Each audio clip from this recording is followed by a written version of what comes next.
Hello everyone, আমি পায়েল। তোমরা সকলে কেমন আছো? আশা করছি বেশ ভালো আছো, আর আমিও কিন্তু খুব ভালো আছি। তো সকাল সকাল ঘুম থেকে উঠেই কিন্তু আমি ঠাকুর নমস্কার দিয়ে এখানে চলে এলাম ঘর ঝাড় দিতে। তারপর কিন্তু আমি প্রত্যেকটা রুমের গেটগুলি মুছে নেব। না, খুব একটা শরীরটা ভালো নেই, কিন্তু একেবারে কেউ তো কাজ করার মতো নেই, তাই নিজেকেই করতে হবে যতই খারাপ লাগুক। চলে এলাম উঠোন ঝাড় দিতে। আর উঠোন ঝাড় দিতে যে এত বিরক্তিকর লাগে বৃষ্টির দিনে, পাতাগুলি না মাটির সাথে লেগে থাকে, আর অনেকটা সময় কিন্তু লেগে যায় ঝাড়ু দিতে। সম্পূর্ণ বাসি কাজ সেরে কাপড় টাপড় ধুয়ে টুয়ে আমি কিন্তু চলে এসেছি সোজা পুজো দিতে। কারণ পুজোটা যত তাড়াতাড়ি হবে বাকি কাজগুলি আর রান্নাটাও আমার কিন্তু খুব তাড়াতাড়ি হবে। তাই বাসনগুলো ধুয়ে নেব আর বাসি ফুল এই ধরো এখন 7টার মতো বাজে, আর আমি কিন্তু রোজ ওই ধরো 5:30 6টার মধ্যে ওঠার চেষ্টা করি। জানো, আমার সাথে সবসময় উল্টোটাই হয়, কারণ আমি না এই তো আমি লাগিয়েছিলাম নীল অপরাজিতা, কিন্তু হয়ে গিয়েছে এখানে সাদা অপরাজিতা। আর এই ফুলটির নাম কি জানো কেউ? জানলে পরে একটু কমেন্টস করে বলো তো। এটা আমি বাবার বাড়ি থেকে এনেছিলাম, আমার বাবাও কিনে নিয়ে এসেছিলো। তো যখন বাবার বাড়ি ঘর ভেঙেছিল না, তেমন তো একটা জায়গা ছিল না, তো চারিদিকে এলোমেলো ছিল। তো বাবা বলেছিল যে গাছটি নিয়ে গিয়ে বাড়িতে লাগিয়ে রাখ তোদের, আর না হলে গাছটিকে বাঁচানো যাবে না। তখন কিন্তু নিয়ে এসেছে, প্রচুর ফুল হয় গাছটিতে। ডাল কাটার ফলে একটু কমে গিয়েছে এই জবা ফুল গাছটা আর ওই নীল ফুলের গাছটিতে। এখন কিন্তু আমি ফুলগুলো তুলে নিচ্ছি, আর কয়েকদিন ধরে না সাদা ফুল দিয়েই পুজো দিতে হচ্ছে, কারণ বেশি তো একটা ফুল ফুটছে না।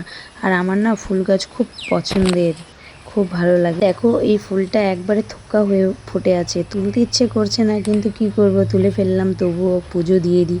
আর অন্য দিন না আমি বেশি ফুল ফুটলে এটা কি করি জানো, একটা গ্লাসে করে একটু জল দিয়ে এই ফুলগুলো একটু দিয়ে দিই, আর ঘরের মধ্যে রেখে দিই, একটু চারিদিকে স্মেলটা কিন্তু এই কয়েকটা ফুল ফেললাম। যেহেতু আমি ঘরেই পুজো দিই, তাই চারিদিকে তো এত কাদা, পায়ের মধ্যে প্রচুর কাদা হয়ে গেছে, তাই একটু জল দিয়ে ধুয়ে নিই। সকাল সকাল পুজো দিলে উফ কি যে শান্তি লাগে, কি বলবো, বলে বোঝাতে পারবো না। তাই আমি কিন্তু রোজ চেষ্টা করি সকাল সকাল পুজোটা দিয়ে নেওয়ার। আর স্কুল খোলা থাকলে তো মনে হয় যে সকাল সকাল যুদ্ধ করতে নেমে পড়েছি। কার কার এমনটা মনে হয় গো তোমাদের? একটু কমেন্টস করে বলো তো। তাই কিন্তু আমি ঝটপট করে পুজোটা দিয়ে নিচ্ছি, কারণ পুজোটা যত তাড়াতাড়ি হবে আর তত তাড়াতাড়ি কিন্তু আমি রান্না করতে রান্নাঘরে চলে যেতে পারবো। আজ তো বড় মেয়ে বাড়িতে নেই, তাই একটু টিফিনের চাপটাও কমে এসেছে, কারণ বড় মেয়ের জন্য তো ভারী টিফিন করে দিতে হয় যেদিনকে স্কুল থাকে, আর ছোট মেয়ের জন্য হালকা টিফিন দিলেও চলে। এখন কিন্তু আমি চলে এসেছি বাড়ির বাইরের ঠাকুরকে পুজো দিতে, তাই ঝটপট।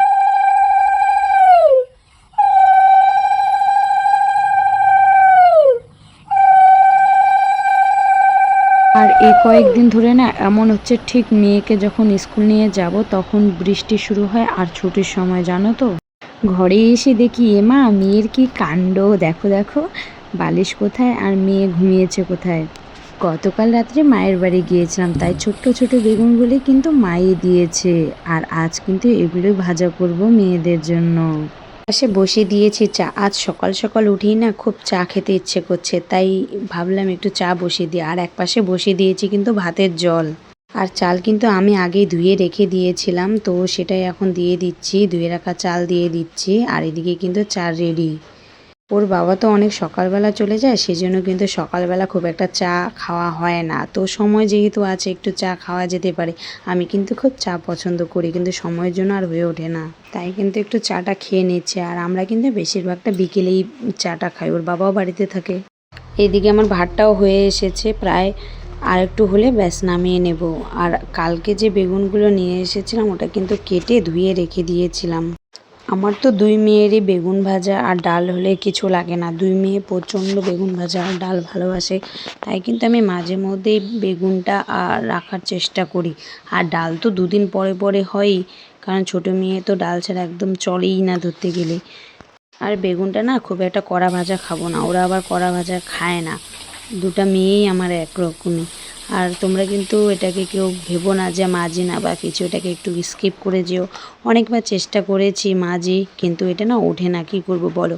আর এটাতে কিন্তু আমি ভাজাই করি। তো হালকা ভাজা হয়ে গেলে নামিয়ে নেব। আর এইদিকে কিন্তু ভাতটা নামানোরও আমার টাইম হয়ে গেছে, বেশি নরম হয়ে গেলে আবার ভালো লাগবে না খেতে। একা বাড়িতে না সকাল সকাল দুটো বাচ্চার টিফিন, দু রকমের বানানো, বাসি কাজ, ঘর দোয়ার ঝাড় দেওয়া, তারপরে আরও কত কাজ আছে, কাপড় ধোয়া, খুব পরিশ্রমী যে একা হাতে সংসার সামলায় সে বোঝে। আর এদিকে কিন্তু ডালটা আমি আগের থেকে ভিজে রেখে দিয়েছি। এর মধ্যে কিন্তু আমি এখন লবণ দিয়ে দেব আর কিন্তু বসিয়ে দেব ডালটা। তো এদিকে ডালটা সিদ্ধ হতে থাক আর আমি একটু যাই মেয়ে কি করছে, কারণ মেয়েটা না চুপচাপ করে থাকলে আমার একটা ভালো লাগে না, কারণ আমি জানি মেয়েটা চুপচাপ থাকলেই কিছু একটা গন্ডগোল করে ফেলছে। মেয়েকেও দেখে আসি আর এইদিকে কিন্তু আমি ঘরটাও গুছিয়ে নিই, বিছানাটা। তো ব্যাগটা আমি গুছিয়ে নিই, যেহেতু হাতে সময় রয়েছে ব্যাগটা ধীরে সুস্থে গুছিয়ে নেওয়াটাই ভালো, না হলে পরে এমন হয়ে যাবে তাড়াহুড়ো যে একটা রেখে একটাই চলে যাব। আজকে একটু ব্যাংকে কাজ রয়েছে, তারপরে আবার স্কুলের মেয়েদের ফিস দিতে হবে, সেই জন্য সব কিছু ভালো মতো গুছিয়ে নিয়ে নিচ্ছি।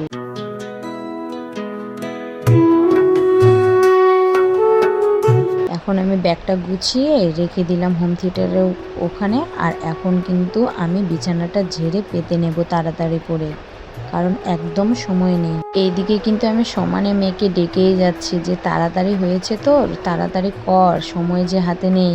কারণ মেয়ে ব্রাশ করতে গেলে না এত জল নাড়ে আমার ছোট মেয়ে, আর বলার মতো নয়।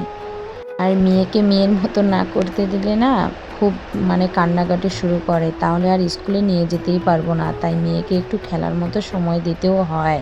খেলা তো তেমন নয়, ও যেমন মন চাইছে তেমন একটু স্বাধীনভাবে চলতে দিলেই হলো সকাল টাইমটা, না হলে বিরক্ত করে মেরে ফেলবে আমাকে। বিছানাটা সুন্দর করে টান করে পেতেই কিন্তু আমি চলে যাব আবারও রান্নাঘরে গিয়ে ডালটা দেখে আসবো। এদিকে ওই যে তখন যে ডালটা বসিয়েছিলাম সেটা। আর মেয়ে না স্কুলে ভাত খেয়ে যেতে চায় না, ছোট মেয়ে, তাই ভাবছি ওকেও একটু ভাত খাইয়ে আজকে পাঠাবো। এই ছুটি হয় 12:30টার সময়, আর ততক্ষণে আমার মেয়েটা না কিছু না খেয়েই থাকে। আর এইদিকে কিন্তু আমি ঝেড়ে পেতে দিলাম বিছানাটা সুন্দর করে। আর কয়েকটা বাসন আছে রান্না করে বেরিয়েছে, তাই ভাবলাম এগুলো একটু ঝটপট করে মেজে নিই। আর আমি কিন্তু স্কুলে যতক্ষণ না যাচ্ছি, যতক্ষণ না টোটো দাদা আসছে, আমি কিন্তু 1 মিনিটও বাড়িতে বসে থাকি না, সমানে কাজ করে যাই। কারণ আমি সবসময় চেষ্টা করি সম্পূর্ণ কাজ সেরে তারপরে স্কুলে যাওয়ার, কিন্তু কোনোদিন হয়ে ওঠে, কোনোদিন হয়ে ওঠে না। আর আমার তো বাড়িতে তেমন কেউ নেই যে কিছু কাজ ফেলে রেখে গেলাম সেগুলো এসে দেখবো করা হয়ে গেছে, কারণ আমার বাড়িতে তো তেমন কেউই নেই, তাই কিন্তু আমাকে এসে করতে হয়। আর কোথা থেকেও না বাড়িতে এসে না কোনো কাজ করতে ইচ্ছে করে না গো। আর এইদিকে দেখো আমি কিন্তু বাসনগুলো মেজে নিয়ে তারপর কিন্তু কলটা একটু ভালো করে পরিষ্কার করে দিলাম পাইপ দিয়ে। আর এদিকে কিন্তু এখন আমি মেয়েকে ঝটপট করে রেডি করে দিচ্ছি। মেয়েকে ঝটপট করে রেডি করে দিয়ে আমি কিন্তু খেতে বসাবো। আর ওইদিকে কিন্তু মেয়ের ভাতটাও ঠান্ডা হয়ে গিয়েছে।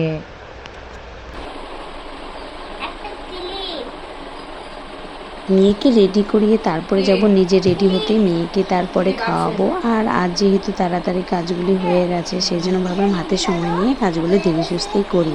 এর না এই আদো কথাগুলো এত ভালো লাগে কি আর বলবো। আর বড় মেয়ে না আজ বাড়িতে নেই, বড় মেয়ে গেছে বাবার বাড়িতে, তাই কিন্তু টিফিনের একটু ঝামেলাটা কমে এসেছে, তাই তাড়াতাড়ি কাজগুলো হয়ে গিয়েছে।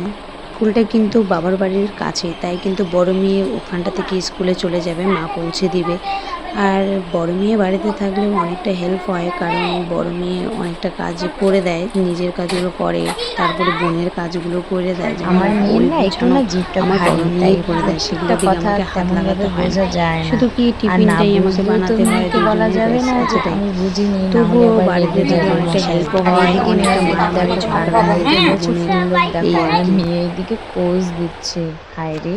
আর ভয়েস ওভারটা কিন্তু আমি পরে দিচ্ছি, তাই কিন্তু সাউন্ড হতেই পারে ফ্যানের, তো একটু স্কিপ করে নিও। আর আজ এত সুন্দর ওয়েদারটা, তাই ভাবলাম তোমাদের সাথে একটু শেয়ার করি স্কুলে যাওয়ার সময় মেয়ের। তো এখন স্কুলে মেয়েকে দিয়ে চলে যাচ্ছি বাবার বাড়ি, কারণ অতক্ষণ ওখানে থেকে কি করব। আর স্কুল থেকে তো বাবার বাড়ি বেশি দূর না, তাই। আর এত বৃষ্টি, মেয়েদেরকে স্কুলে দিয়ে যাক বাবা, ফাইনালি একটু রোদ্র দেখা পেলাম। এই গাছটি কিন্তু কিনে এনে লাগায়নি, এটা হচ্ছে আঙ্গুর বাড়ির জন্য খাওয়ার জন্য এনেছিল আর কি। তারপরে দেখেছি বীজ থেকে অঙ্কুর বেরিয়ে গেছে, তারপরে আর কি করা যায়, বীজটা লাগিয়ে দিয়েছিলাম টবে। আর দেখো কত সুন্দর আঙ্গুর গাছ বেরিয়ে গেছে, আর অনেকটা বড় হয়ে গিয়েছে। তো বন্ধুরা আজ এই পর্যন্ত, যদি ভালো লেগে থাকে তাহলে অবশ্যই লাইক কমেন্ট শেয়ার করে পাশে থেকো। টাটা বাই বাই, সবাই ভালো থেকো, সুস্থ থেকো।